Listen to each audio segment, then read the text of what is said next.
ఈ ఈడీ విచారణకు సంబంధించి కేటీఆర్ లీగల్ టీం లలితారెడ్డి ఉన్నారు మనతో పాటు. ఆవిడతో మాట్లాడే ప్రయత్నం అయితే చేద్దాం. నమస్తే మేడం. ఇప్పుడు ఆ జోరుగా ఒక ప్రచారం అయితే సాగుతూ ఉంది. ఈడీ వరకు కేసు కనుక వస్తే అది అటే ఇంకా ఏమీ ఉండదు దాంట్లో అన్నటువంటి ప్రచారం అయితే బీఆర్ఎస్ వర్గాల్లో సాగుతూ ఉంది. నిజమేనది?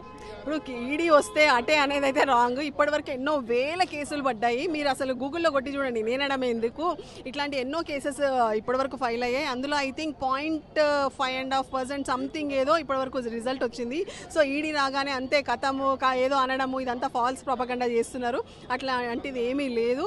ఇప్పుడు యూజువల్లీ ఎలా అంటే మోర్ దెన్ 30 lakhs ఏదైతే ఇష్యూ ఉన్న కంప్లైంట్స్ వస్తాయో అలాంటిది వచ్చినప్పుడు న్యాచురల్లీ ఈడీ కూడా ఎంటర్ అవుతుంది. సో ఆ విధంగా యాజ్ పర్ ప్రొసీజర్ ఈడీ రావడం జరిగింది. కానీ ఈడీ వచ్చింది ఇంకా ఖతం అయిపోతుంది అనేది రాంగ్. ఇంకొకటి, ఏసీబీ అధికారులు ఎవరైతే ఉన్నారో ఇప్పుడు సుప్రీంకోర్టులో కూడా మీరు క్వాష్ పిటిషన్ని వెనక్కి తీసుకోవడం వల్ల ఏసీబీ అధికారులు కూడా ఏసీబీ కూడా ప్లస్ అయింది. ఇప్పుడు మళ్ళీ ముగ్గురికి సమన్లు జారీ చేసేటువంటి అవకాశం ఉంది అని చెప్పేసి అంటున్నారు. ఇప్పుడు ప్లస్ మైనస్ ఏమీ లేదు మేము విత్డ్రా చేసుకోవడం వల్ల. వాట్ యూజువల్లీ ఎలా ఉంటుందంటే ఈ విచారణ అనేది ఒక్క రోజుతో ఏదో కంప్లీట్ చేయరు కదా. So it will take step by step ఒక 3-4 times ఉండొచ్చు. సో అదేవిధంగా ఈడీ కానీ ఏసీబీ కానీ వాళ్ళకి సంబంధించిన విట్నెసెస్ని ఎగ్జామిన్ చేసుకుంటూ దానికి సంబంధించిన ఆధారాల ప్రకారం ఒక 3-4 hearings ఉంటాయి, తప్పకుండా ఉంటాయి. అంతేగాని సుప్రీంకోర్టులో విచారణ ఏమంటారు మేము విత్డ్రా చేసుకోవడం వల్లనే ఇది ఇంకా తిరుగులేదు ఏసీబీకి కావాలని చెప్పి నోటీసులు ఇష్యూ చేస్తారనేది అయితే అది తప్పు యాక్చువల్గా.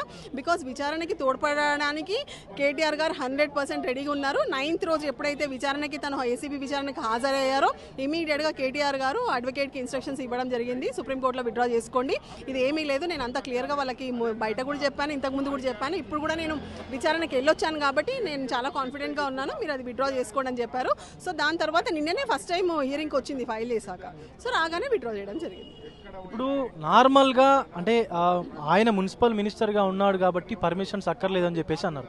ఇప్పుడు మిగతా మినిస్ట్రీకి సంబంధించి అంటే మినిస్టర్కి సంబంధించి ఆ క్యాబినెట్ ఆమోదం పొందకుండా ఈ డబ్బులు బదిలీ చేయడం అది విదేశీ మారక ద్రవ్యం అంటే విదేశీ కరెన్సీగా మార్చి ఈ యొక్క డబ్బును బదిలీ చేయడం నేరం కాదంటారా మీ లా ప్రకారం? ఇప్పుడు యాజ్ పర్ అగ్రిమెంట్ ప్రకారమే అమౌంట్ ఏదైతే ఉందో ట్రాన్స్ఫర్ అవ్వాలి. ఇక్కడ నుంచి మార్చి ఇంకేదో జరిగి అట్లా కాదు కదా. ఇక్కడ నుంచి అకౌంట్ ద్వారానే న్యాచురల్లీ ఇక్కడ నుంచి పోయినప్పుడు విదేశాలకు వెళ్ళినప్పుడు ఆ కరెన్సీకే కన్వర్ట్ అవుతుంది అంతే కదా, ఇక్కడ రూపీస్ అది.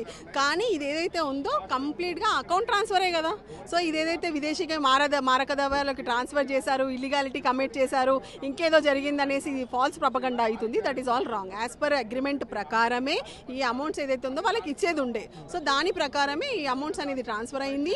ఎవరైతే గవర్నమెంట్ సర్వెంట్స్ హైయర్ అఫీషియల్స్ ఉన్నారో వాళ్ళు నోట్ పుట్టప్ చేసి ఈ కంటిన్యూషన్ ఆఫ్ ఈవెంట్ ఏదైతే ఉందో సెకండ్ టర్మ్ ఈవెంట్ అది జరగాలి. సో అది జరగడానికి సంబంధించిన నోట్ పుట్టప్ చేస్తేనే కేటీఆర్ గారు దాన్ని శాంక్షన్ చేసి ముందుకు ఏదైతే ఉందో యాజ్ పర్ ప్రొసీజర్ వెళ్ళడం జరిగింది. యాజ్ పర్ ప్రొసీజర్ ఆ ట్రాన్స్పరెన్సీ ప్రకారమే అకౌంట్ టు అకౌంటే ట్రాన్స్ఫర్ అయింది. There is no money laundering, there is no corruption. ఇక్కడ కరప్షన్ ఛార్జెస్ ఎట్లా పెడతారు? కరప్షన్ జరిగిందా అసలు ఏమైనా చెప్పండి మీరు. ఇక్కడ నుంచి అమౌంట్ వెళ్ళడం ఎంత నిజమో అక్కడ వాళ్ళు అమౌంట్ అందింది అనడం కూడా అంతే నిజము. సో ఎక్కడ ఉంది corruption? So let us see false కేసులో ఇంప్లికేట్ చేశారు, ఏమవుతుందో చూద్దాం. ఇప్పుడు ఈరోజు కేటీఆర్ గారు ఈడీ విచారణకు హాజరయ్యే ముందు రోజు అంటే ఈరోజు ముందు కూడా ఒక ట్వీట్ అయితే చేశారు ట్విట్టర్ వేదికగా. నేను 46 కోట్లు ఈవెన్ ట్యాక్సులు వగైరా కలుపుకుంటే 55 కోట్ల రూపాయలు అని చెప్పేసి ప్రభుత్వం కూడా అంటా ఉంది. ఇవి నేను కేవలం హైదరాబాద్ యొక్క ఆ బ్రాండ్ ఇమేజ్ని పెంచడానికే నేను ఆ కంపెనీకి ట్రాన్స్ఫర్ చేశాను అని చెప్పేసి అంటున్నారు. మనకి అంటే ప్రభుత్వం ఏదైతే ఈ రేస్ ఉందో దాన్ని క్యాన్సిల్ చేయడం వల్లనే ప్రభుత్వానికి నష్టం వాటిల్లని చెప్పి కేటీఆర్ అంటున్నారు. ఆ డబ్బుల్ని కేటీఆరే కేవలం ఆయన స్వలాభం కోసం ఆ గ్రీన్కో కంపెనీ ఏదైతే ఉందో ఆ కంపెనీ స్వలాభం కోసం పంపించారు అని చెప్పేసి ఏమో ప్రభుత్వం అంటుంది. అసలు ఏది వాస్తవం, ఏది నిజం, ఏంటి? ఫస్ట్ ఆఫ్ ఆల్ రాగానే ప్రభుత్వం చేసిన పెద్ద తప్పు ఏంటంటే ఆ అగ్రిమెంట్ని ఏమంటారు యూనిలేటర్గా క్యాన్సిల్ చేసింది. అసలు అలా క్యాన్సిల్ చేయడానికి లేదు ఫస్ట్ ఆఫ్ ఆల్.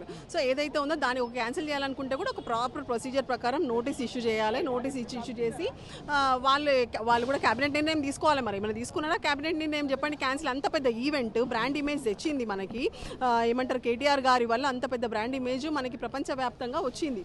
అలాంటి కేసులో అట్లాంటి ఈవెంట్ని వితౌట్ అసలు ఏమీ ఆలోచించకుండా వన్ సైడెడ్లీ ఆ ఈవెంట్ ఏదైతే ఉందో అది క్యాన్సిల్ చేసేసారు. సో దాని ద్వారా వచ్చే కాన్సిక్వెన్సెస్ ఏదైతే ఉందో అది తప్పించుకోవడానికి కావాలని చెప్పి కేటీఆర్ గారి మీద ఇట్లాంటి ఫాల్స్ కేసు పెడుతున్నారు. ఒకవేళ అదే ఈవెంట్ని కంటిన్యూ చేసి ఉంటే ఇప్పుడు ఫస్ట్ ఇయర్లో ఒక 700 కోట్ల ఇన్వెస్ట్మెంట్ వచ్చింది, ఈసారి ఒక 1000 కోట్లు వచ్చేది. ఇంకా కంపెనీస్ వచ్చేటి కదా ఇన్వెస్ట్మెంట్స్ తీసుకొని. సో అందులో తప్పేముంది? సో అలా చేయకుండా ఇంటెన్షనల్లీ క్యాన్సిల్ చేశారు. ఆ క్యాన్సిల్ చేసే వచ్చే కాన్సిక్వెన్సెస్ని తప్పించుకోవడానికి already we heard that already arbitration cases కూడా ఏదో వాళ్ళు మూవ్ చేశారు అనేసి. సో ఆ కేసులను నుంచి తప్పించుకోవడానికి కావాలని చెప్పేసి కేటీఆర్ గారిని ఇట్లాంటి ఫాల్స్ కేసులో ఇచ్చారు. ఇప్పుడు మీరు ధీమా వ్యక్తం చేస్తా ఉన్నారా ఈడీ విచారణ లేదా మరొకసారి ఏసీబీ విచారించినా కూడా కేటీఆర్ గారు అయితే ఈ కేసులో నుంచి ఖచ్చితంగా బయటపడతారని? తప్పకుండా ధీమా వ్యక్తం చేస్తున్నాము. బికాస్ కేటీఆర్ గారు వెరీ మచ్ కాన్ఫిడెంట్. ఆయన చాలా క్లియర్గా చెప్పారు తను ఎలాంటి కరప్షన్ చేయలేదు, అసలు అలాంటి ఇర్రెగ్యులారిటీస్ కానీ ఏది కూడా కమిట్ అవ్వలేదు. సో కావాలని చెప్పి ఇప్పుడున్న ప్రభుత్వం కక్ష గట్టి ఫాల్స్ కేసులో ఇరికించడం జరిగింది. సో చూద్దాం అసలు ఇప్పుడు మా ప్రకారము యాజ్ పర్ ది కంప్లైంట్ కానీ ఎఫ్ఐఆర్ ఏదైతే రిజిస్టర్ అయిన ఆ గ్రౌండ్స్ కానీ are basing on all government కస్టడీలో ఉన్న ఏదైతే ఇప్పటివరకు అగ్రిమెంట్ కానీ సబ్సిక్వెంట్ రికార్డ్స్ ఏది పరిశీలించినా కూడా అసలు కేటీఆర్ గారి మీద అసలు కేసు అనేదే లేదు. అసలు ఫస్ట్ ఆఫ్ ఆల్ ఆయన మీద కేసే ప్రూవ్ అవ్వదు. సో కేసు ప్రూవ్ అవ్వకుండానే ఫాల్స్ కేసు పెట్టారు. సో మాకు కంప్లీట్గా నమ్మకం ఉంది ఈడీ విచారణ ఇక ఏదైతే విచారణ తర్వాత ఇక్కడితో అంతం అయిపోయి ఫైనల్ రిపోర్ట్ వేసి కేసు క్లోజ్ అవుతుంది అనేసి. కేటీఆర్ గారి లీగల్ టీం కూడా ధీమా అయితే వ్యక్తం చేస్తూ ఉన్నారు. ఈ యొక్క కేసు అనేది పూర్తిగా ఫాల్స్ కేసు అని చెప్పేసి కూడా ఒక బూటకు కేసు అని కూడా చెప్తా ఉన్నారు. అండ్ అదేవిధంగా ఖచ్చితంగా ఈ కేసు నుంచి ఆయన అయితే బయటపడతారు. అండ్ ఈడీ విచారణ అనంతరం కూడా ఆయన ఖచ్చితంగా బయటకు వచ్చేటువంటి అవకాశం ఉందని చెప్పేసి కూడా ధీమా అయితే వ్యక్తం చేస్తా ఉన్నారు. ప్రపంచంలో ఏ మూల ఏ క్షణం ఏం జరుగుతుందో వేగంగా తెలుసుకోవడానికి తొలి వెలుగు వాట్సాప్ ఛానల్ని ఫాలో చేయండి.